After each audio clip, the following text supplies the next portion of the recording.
നമസ്കാരം. ഗസ്റ്റ് ടൈമിന്റെ പുതിയൊരു അധ്യായത്തിലേക്ക് ഏവർക്കും സ്വാഗതം.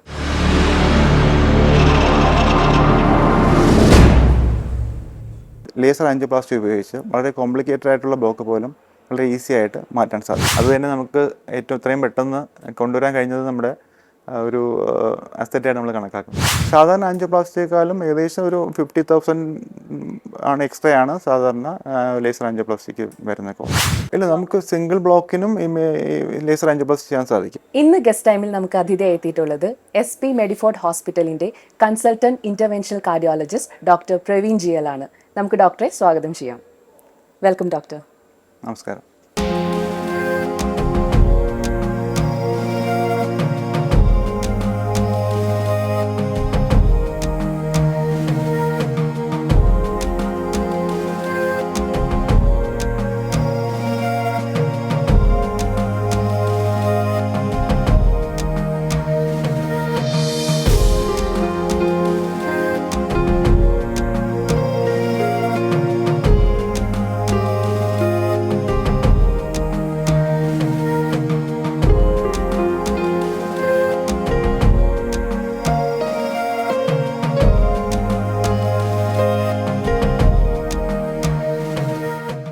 ഡോക്ടർ, SP മെഡിഫോർട്ടിനെ സംബന്ധിച്ച് ഒരു നല്ലൊരു അഡീഷൻ ആയിരുന്നു ലേസർ ആൻജിയോപ്ലാസ്റ്റി ഇൻട്രൊഡ്യൂസ് ചെയ്യാന്നുള്ളത്. എന്താണ് ലേസർ ആൻജിയോപ്ലാസ്റ്റി? നമുക്ക് അതിലേക്ക് വരുന്നതിന് മുന്നേ ആദ്യമായിട്ട് എന്താണ് ആൻജിയോപ്ലാസ്റ്റി എന്ന് നോക്കാം. അതായത് നമുക്ക് ഈ ഹാർട്ടിൻ്റെ രക്തക്കുഴലിലെ ബ്ലോക്കിനെ മാറ്റുന്ന ഒരു ചികിത്സാ രീതിയാണ് ആൻജിയോപ്ലാസ്റ്റി. നമുക്കറിയാം, ഒരു വ്യക്തി ജനിക്കുന്നത് മുതൽ മരിക്കുന്നത് വരെ ഒരു റെസ്റ്റും ഇല്ലാതെ പ്രവർത്തിച്ചുകൊണ്ടിരിക്കുന്നൊരു അവയവമാണ് ഹാർട്ട്. ഈ ഹാർട്ട് എന്ന് വെച്ചാൽ ഒരു മാംസപേശികൾ കൊണ്ടുണ്ടാക്കിയിരിക്കുന്ന ഒരു ബാഗ് പോലത്തെ ഒരു സ്ട്രക്ചറാണ്. അപ്പോൾ ഇതിലേക്ക് രക്തം പോകുന്ന രക്തക്കുഴലുകളെ നമ്മൾ കൊറോണറി ആർട്ടറീസ് എന്ന് വിളിക്കും.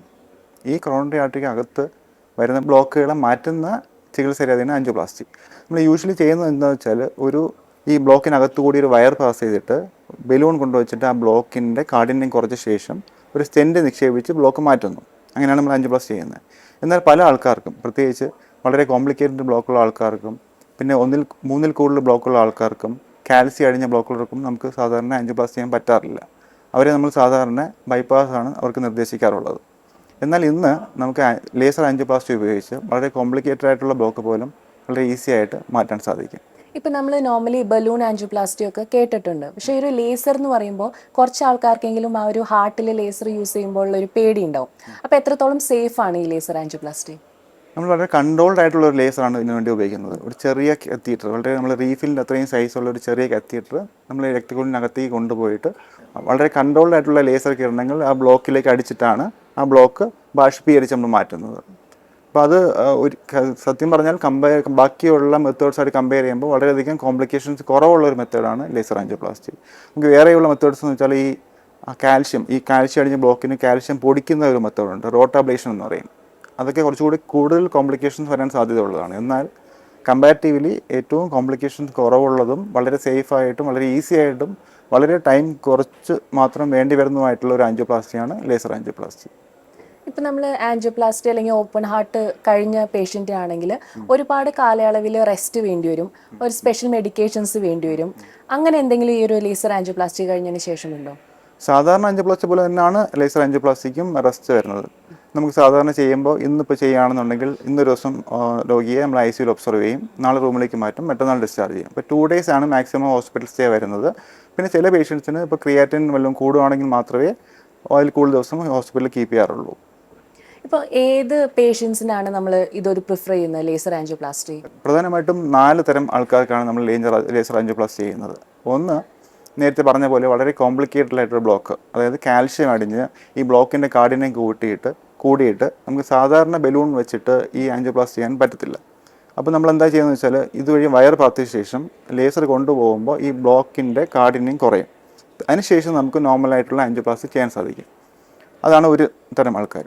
രണ്ടാമതുള്ളത്, ഈ നേരത്തെ ബൈപ്പാസോ ആൻജിയോപ്ലാസ്റ്റി ചെയ്ത ശേഷം പിന്നീട് ബ്ലോക്ക് വരുന്ന ആൾക്കാർക്ക്. അതായത് ഇപ്പം ഒരു രോഗിക്ക് എന്തുകൊണ്ടാണോ നേരത്തെ ബ്ലോക്ക് വന്നത് അതേ കാരണം കൊണ്ട് തന്നെ ആൻജിയോപ്ലാസ്റ്റി കഴിഞ്ഞാൽ പിന്നെയും ബ്ലോക്ക് വരാം. അപ്പം നേരത്തെ ഇട്ട സ്റ്റെൻറ്റിനകത്ത് ബ്ലോക്ക് വന്നു കഴിഞ്ഞാൽ ആ ബ്ലോക്ക് വളരെ ടൈറ്റ് ആയിരിക്കും, വളരെ ഫൈബ്രസ് എന്ന് പറയും നമ്മളതിനെ. ആ ബ്ലോക്ക് മാറ്റാൻ കുറച്ച് ഡിഫിക്കൽട്ടാണ്. അപ്പോൾ ഇത്രയും രോഗികളെ നമ്മൾ സാധാരണ ബൈപ്പാസാണ് ചെയ്യാറ്.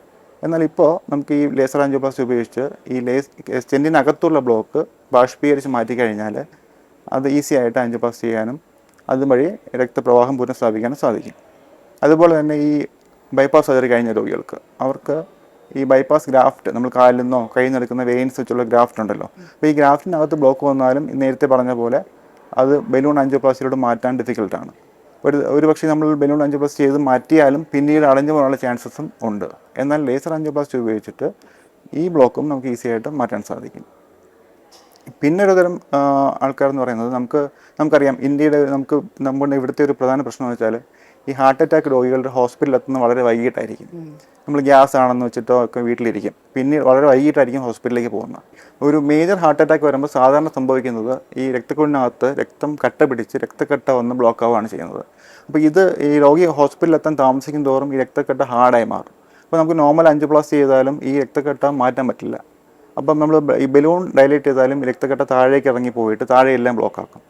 അപ്പം നമുക്ക് ഇന്ന് അവൈലബിൾ ആയിട്ടുള്ള ഏറ്റവും നല്ല മെത്തേഡ്, അതായത് ഈ വൈകി വരുന്ന ഹാർട്ട് അറ്റാക്ക് രോഗികൾക്കുള്ള ഏറ്റവും നല്ല ചികിത്സയും ലേസർ ആൻജിയോപ്ലാസ്റ്റിയാണ്. കാരണം നമുക്ക് ഈ രക്തക്കട്ടയെല്ലാം ബാഷ്പീകരിച്ച് മാറ്റിയിട്ട് പൂർണ്ണമായിട്ടും രക്തപ്രവാഹം പുനഃസ്ഥാപിക്കാൻ സാധിക്കും.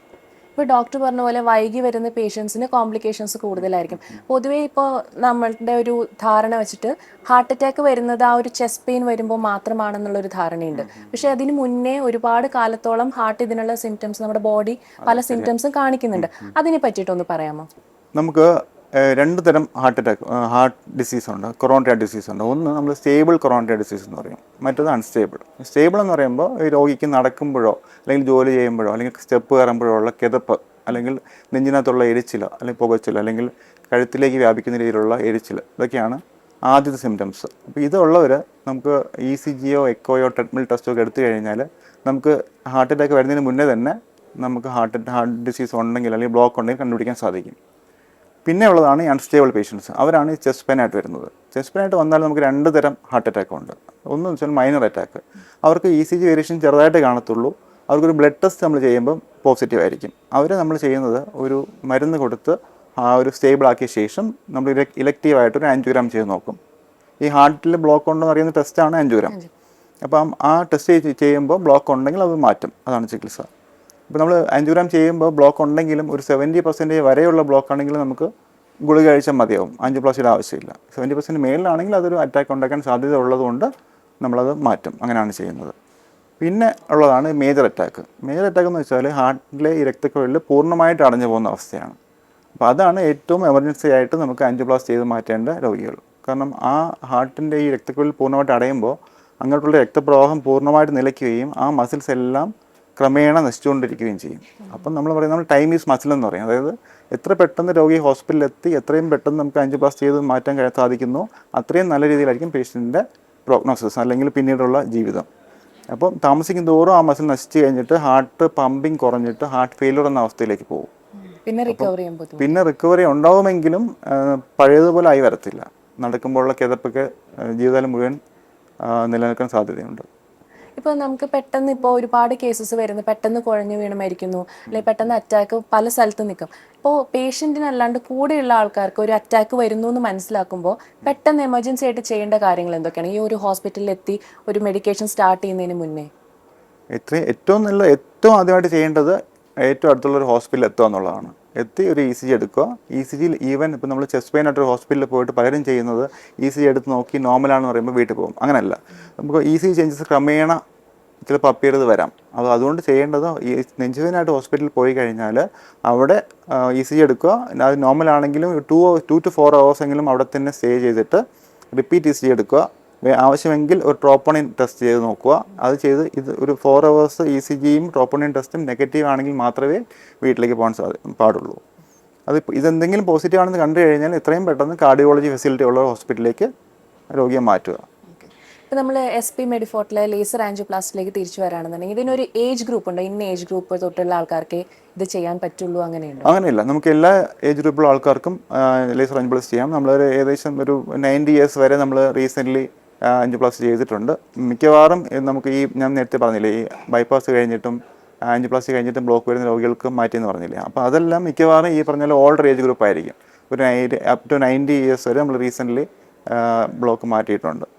ഇപ്പോൾ നമ്മൾ ആൻജിയോപ്ലാസ്റ്റി എടുക്കുകയാണെന്നുണ്ടെങ്കിൽ ചില പൊസിഷൻസിൽ ബ്ലോക്ക് ഉണ്ടെങ്കിൽ അത് നമുക്ക് ആൻജിയോപ്ലാസ്റ്റി ത്രൂ ചെയ്യാൻ പറ്റാതെ ഓപ്പൺ ഹാർട്ട് ചെയ്യേണ്ടി വരുന്നു. അപ്പോൾ ഈ ലേസർ ആൻജിയോപ്ലാസ്റ്റിക്ക് അങ്ങനെയുള്ള എന്തെങ്കിലും തടസ്സങ്ങളുണ്ടോ? നമ്മൾ നേരത്തെ പറഞ്ഞില്ല, ഇപ്പോൾ 100% ബ്ലോക്കാണ്, വളരെ കാലപ്പഴക്കമുള്ള 100% ബ്ലോക്ക് ആണെങ്കിൽ നമുക്ക് അതുവഴി ഒരു വയർ പാസ് ചെയ്ത ശേഷമേ നമുക്ക് ലേസർ ചെയ്യാൻ പറ്റത്തുള്ളൂ. അപ്പോൾ വയർ പാസ് ചെയ്യണം. അപ്പോൾ ഈവൻ ഇപ്പോൾ വയർ പോലും പാസ് ചെയ്യാൻ പറ്റില്ലെങ്കിൽ നമുക്ക് ആൻജിയോപ്ലാസ്റ്റി ചെയ്യാൻ പറ്റില്ല. അപ്പോൾ നമുക്ക് ഒരു വയർ പാസ് ചെയ്ത ശേഷം അതുവഴി ലേസർ കൊണ്ടുപോയിട്ടാണ് ബ്ലോക്ക് മാറ്റുന്നത്. അപ്പം ഈ വയർ പോകാത്ത ബ്ലോക്ക് ആണെങ്കിൽ നമുക്ക് പറ്റാറില്ല. പക്ഷേ അങ്ങനെ വരുന്ന അപൂർവമായിട്ട് മാത്രമേ അങ്ങനെ വരാറുള്ളൂ. മിക്കവാറും 99% ആൾക്കാർക്കും നമുക്ക് വയർ പാസ് ചെയ്തിട്ട്, ഈവൻ 100% ബ്ലോക്ക് ക്രോണിക് ബ്ലോക്ക് ആണെങ്കിൽ പോലും വയർ പാസ് ചെയ്ത് ആൻജിയോപ്ലാസ്റ്റി ചെയ്ത് മാറ്റാൻ സാധിക്കും. ഇപ്പോൾ നമ്മൾ ഈ ഒരു ലേസർ ആൻജിയോപ്ലാസ്റ്റി കഴിഞ്ഞതിന് ശേഷം എന്തെങ്കിലും മെഡിക്കേഷൻ ലൈഫ് ലോങ് ചെയ്യേണ്ടതായിട്ടുണ്ടോ? ഏത് ആൻജിയോപ്ലാസ്റ്റി കഴിഞ്ഞിട്ടായാലും ബൈപ്പാസ് കഴിഞ്ഞിട്ടായാലും ഹാർട്ടിന് ബ്ലോക്ക് ഉണ്ടായിരുന്ന രോഗി ജീവിതകാലം മുഴുവൻ കുറച്ച് ഗുളികകൾ കഴിക്കേണ്ടി വരും. നമ്മൾ ചെയ്യുന്നത് സാധാരണ ആദ്യത്തെ 1 ഇയർ, ഈ ആൻജിയോപ്ലാസ്റ്റി കഴിഞ്ഞിട്ട് ആദ്യത്തെ 1 വർഷം കുറച്ച് മെഡിസിൻസ് കൂടുതൽ കാണും. ബ്ലഡ് തിന്നേഴ്സ്, കൊളസ്ട്രോൾ മെഡിസിൻസ്, പിന്നെ BP, ഷുഗർ, കൊളസ്ട്രോൾ ഇതൊക്കെ ഉണ്ടെങ്കിൽ അതിൻ്റെ മെഡിസിൻസ് എല്ലാം കണ്ടിന്യൂ ചെയ്ത് കഴിക്കേണ്ടി വരും.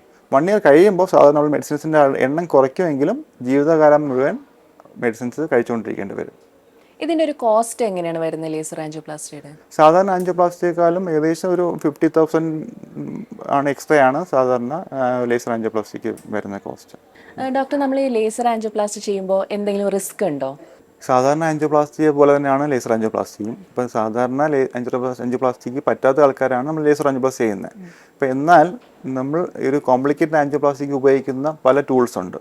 അതിനൊന്ന് നമ്മൾ നേരത്തെ പറഞ്ഞ നമ്മൾ റോട്ടാബ്ലേഷൻ അല്ലെങ്കിൽ IVL, അതുപോലെ തന്നെ അങ്ങനെ കുറേ ടൂൾസ് ഉണ്ട്. അപ്പോൾ ഇതിനൊക്കെ എല്ലാം കമ്പയർ ചെയ്ത് നോക്കുമ്പോൾ ഏറ്റവും ഇന്ന് ലഭ്യമായിട്ടുള്ളതിൽ ഏറ്റവും കോംപ്ലിക്കേഷൻസ് കുറവുള്ള ഒരു മെത്തേഡാണ് ലേസർ ആൻജിയോപ്ലാസ്റ്റി.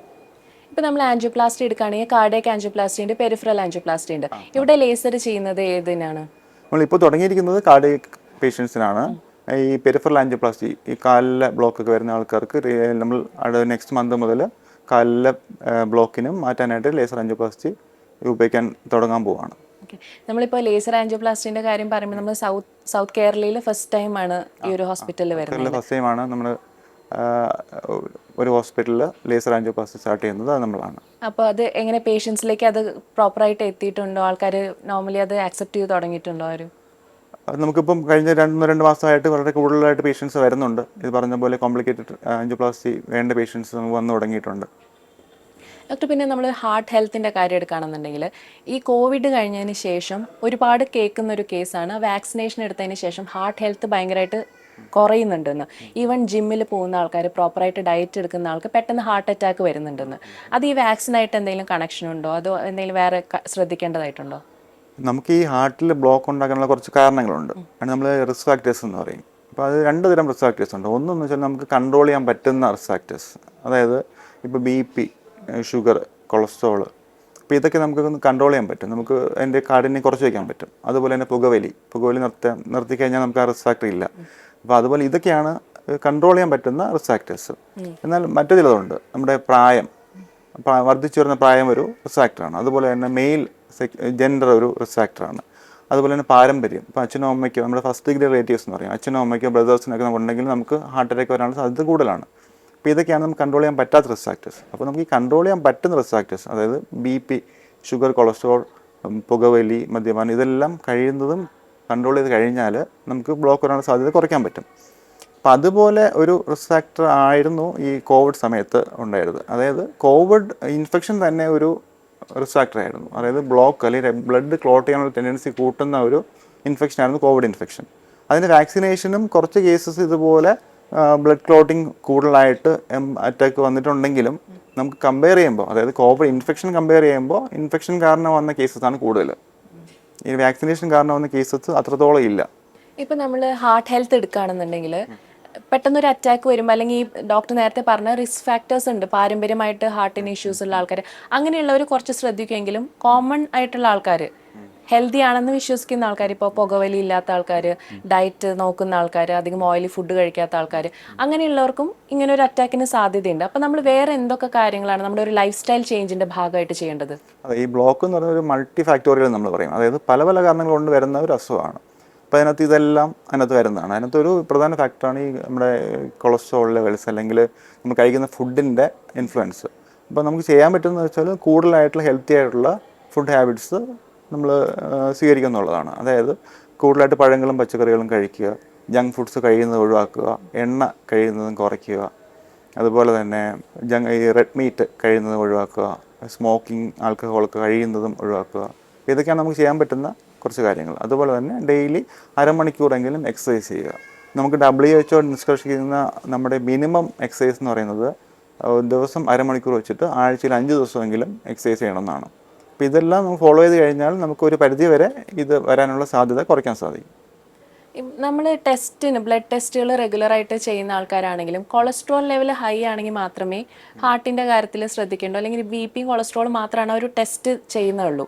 ഇപ്പോൾ ഒരു ഏതെങ്കിലും ഒരു ഏജ് ഗ്രൂപ്പ് തൊട്ട് നമ്മൾ ഇന്ന ടെസ്റ്റ് റെഗുലറായിട്ട് ചെയ്യണം ഹാർട്ടിൻ്റെ കേസിൽ, അങ്ങനെ എന്തെങ്കിലും ഉണ്ടോ?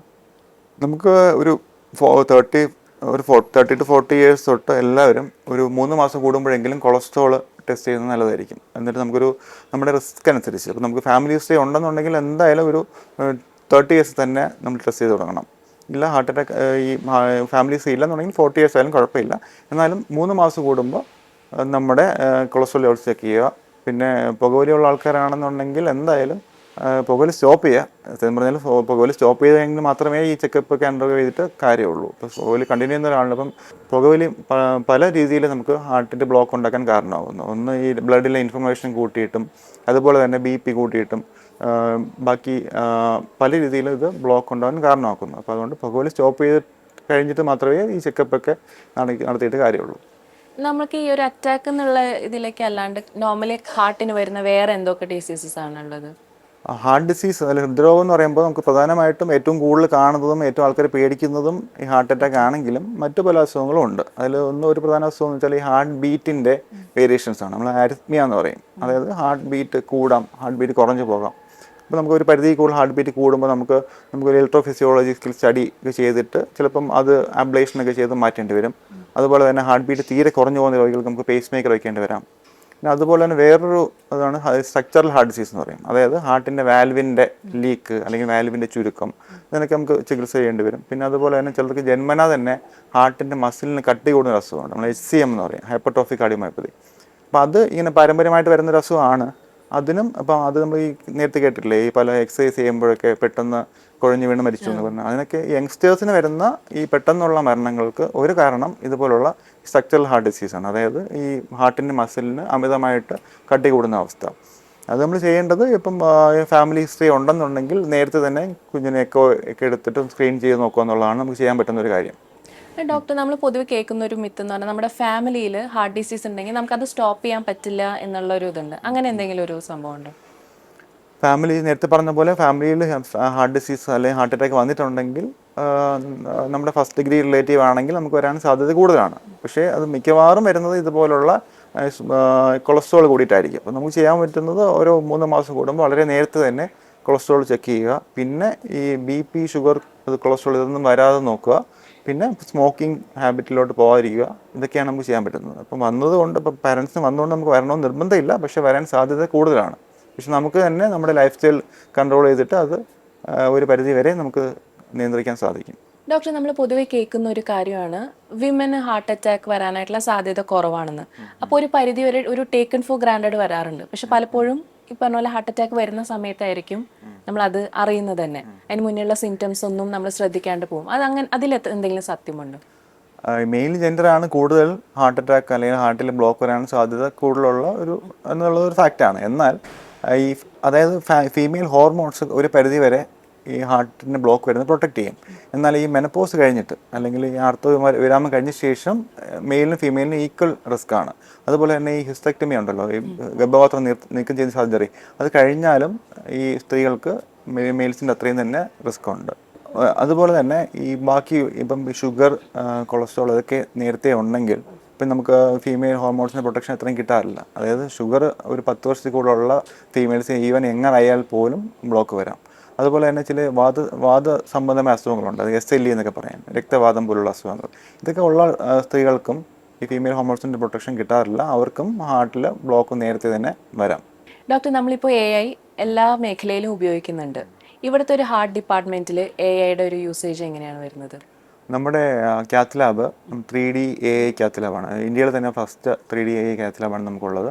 അപ്പോൾ അതുകൊണ്ട് തന്നെ നമുക്ക് ഈ ഇമേജസ്, അപ്പോൾ നമുക്ക് അറൗണ്ട് 30 ഡേയ്സ് ഹാർട്ടിൻ്റെ എല്ലാ ഇമേജസ് വളരെ ക്ലാരിറ്റിയോടുകൂടി കിട്ടുകയും അതുകൊണ്ട് തന്നെ വളരെ കൃത്യതയാർന്ന ആൻജിയോപ്ലാസ്റ്റി നമുക്ക് ചെയ്യാൻ സാധിക്കും.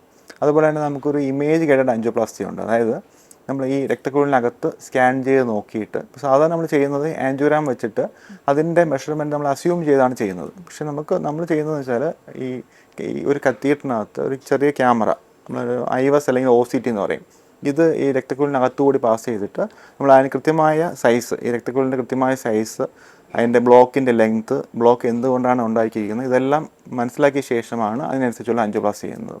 അപ്പോൾ അതിൻ്റെ ഗുണം എന്താണെന്ന് വെച്ചാൽ നമുക്ക് കുറച്ചുകൂടി കൃത്യതയാർന്ന ആൻജിയോപ്ലാസ്റ്റി ചെയ്യാൻ സാധിക്കും. അതുപോലെ തന്നെ അതുകൊണ്ട് തന്നെ പിന്നീടൊരു ബ്ലോക്ക്, ഇതിന് ശേഷം പിന്നീട് ബ്ലോക്ക് വരാനുള്ള സാധ്യത വളരെയധികം കുറയുകയും ചെയ്യും. അതുപോലെ തന്നെ കോംപ്ലിക്കേഷൻസ് വളരെയധികം കുറയ്ക്കാൻ സാധിക്കും. നമുക്ക് പലപ്പോഴും കാണാറുണ്ട്, ഒരു പ്രാവശ്യം ആൻജിയോപ്ലാസ്റ്റി ചെയ്തതിന് ശേഷം കുറച്ച് നാളിന് ശേഷം വീണ്ടും ആൻജിയോപ്ലാസ്റ്റി ചെയ്യാൻ ബ്ലോക്ക് വരും. അപ്പോൾ ഈ ഒരു ടെക്നോളജി യൂസ് ചെയ്യുകയാണെന്നുണ്ടെങ്കിൽ ഈ പിന്നീട് ബ്ലോക്ക് വരുന്നത് പല കാരണം കൊണ്ടും വരാം. അതിനകത്ത് ഒരു ഫാക്ടർ നമ്മൾ ഈ പ്രൊസീജിയർ ഫാക്ടർ എന്ന് പറയും, അതായത് നമ്മൾ ചെയ്യുന്ന പ്രൊസീജിയറിൻ്റെ ക്വാളിറ്റിയാണ്. അപ്പോൾ അതിന് നമുക്ക് ഇതുപോലുള്ള ഈ ഇമേജിങ് ഗൈഡഡ് ആൻജിയോപ്ലാസ്റ്റി വെച്ചിട്ട് വളരെയധികം അത് ഇമ്പ്രൂവ് ചെയ്യാൻ സാധിക്കും. പിന്നീട് ബ്ലോക്ക് വരാനുള്ള സാധ്യത വളരെയധികം കുറയ്ക്കാൻ സാധിക്കും. നമ്മൾ ഈ ലേസർ ആൻജിയോപ്ലാസ്റ്റി ചെയ്യുമ്പോൾ ഒരു സിംഗിൾ ബ്ലോക്ക് ഉള്ള പേഷ്യൻറ്റിനാണെങ്കിൽ അത് എഫക്റ്റീവായിട്ട് ചെയ്യാൻ പറ്റുമോ, അതോ ഒരു മൾട്ടിപ്പിൾ? അല്ല, നമുക്ക് സിംഗിൾ ബ്ലോക്കിനും ലേസർ ആൻജിയോപ്ലാസ്റ്റി ചെയ്യാൻ സാധിക്കും. ആ ബ്ലോക്കിൻ്റെ കാർഡിനെ, ഇപ്പം കാൽഷ്യം അടിഞ്ഞ ബ്ലോക്കാണ്, 100% ബ്ലോക്ക് ആണെന്നുണ്ടെങ്കിൽ, ഒരു ബ്ലോക്ക് ആണെങ്കിൽ പോലും നമുക്ക് ലേസർ ആൻജിയോപ്ലാസ്റ്റി ചെയ്യാൻ സാധിക്കും. അതുപോലെ തന്നെ ഈ ഹാർട്ട് അറ്റാക്ക് ആയിട്ട് വരുന്ന രോഗികൾ മിക്കവാറും ഒരു ബ്ലോക്ക് ആയിരിക്കും. ഈ ഹാർട്ട് അറ്റാക്ക് ഡിലേഡ് ആയിട്ട് വരുമ്പോൾ അതിനകത്ത് ബ്ലഡ് ക്ലോട്ടാണെന്ന് പറഞ്ഞില്ലേ, അപ്പോൾ അതും മിക്കവാറും ഒരു ബ്ലോക്ക് തന്നെ ആയിരിക്കും. അതും നമ്മൾ ലേസർ ആൻജിയോപ്ലാസ്റ്റി ചെയ്ത് മാറ്റാറുണ്ട്. ഇപ്പോൾ ഡോക്ടർ, നമ്മുടെ SP മെഡിഫോർട്ടിൽ ലേസർ ആൻജിയോപ്ലാസ്റ്റി എത്തി, നെക്സ്റ്റ് ഇനി എന്താണ് ഈ ഒരു ഹാർട്ട് റിലേറ്റഡ് ആയിട്ടുള്ള ഇതിൽ വരാനുള്ളത്? നമുക്കൊരു ഈ ഇൻ്റർനാഷണൽ കാർഡിയോളജിയിൽ ഇപ്പോൾ ലേറ്റസ്റ്റ് ആയിട്ടുള്ള ഏറ്റവും അഡ്വാൻസ്ഡ് ആയിട്ടുള്ള ഒരു ടൂളാണ് ലേസർ ആൻജിയോപ്ലാസ്റ്റി. നമുക്ക് അത് തന്നെ നമുക്ക് ഏറ്റവും ഇത്രയും പെട്ടെന്ന് കൊണ്ടുവരാൻ കഴിഞ്ഞത് നമ്മുടെ ഒരു അസറ്റായിട്ട് നമ്മൾ കണക്കാക്കുന്നു. ഇപ്പോൾ ഡോക്ടർ, ഇവിടെ ഒരുപാട് പേഷ്യൻസ് വരുന്നതാണ്. ഇപ്പോൾ ലേസർ ആൻജിയോപ്ലാസ്റ്റി കഴിഞ്ഞിട്ടുള്ള പേഷ്യൻസ് ഉണ്ടാവും. അവരുടെ എന്തെങ്കിലും ഒരു ടെസ്റ്റിമോണിയൽ, അവരുടെ ഒരു എക്സ്പീരിയൻസ്, അങ്ങനെ എന്തെങ്കിലും മറക്കാനാവാത്ത എക്സ്പീരിയൻസ് എന്തെങ്കിലും ഉണ്ട്? നമ്മൾ ചെയ്ത എല്ലാ രോഗികൾക്കും വളരെ നല്ല എക്സ്പീരിയൻസ് ആണ് നമ്മളോട് ഷെയർ ചെയ്തിട്ടുള്ളത്.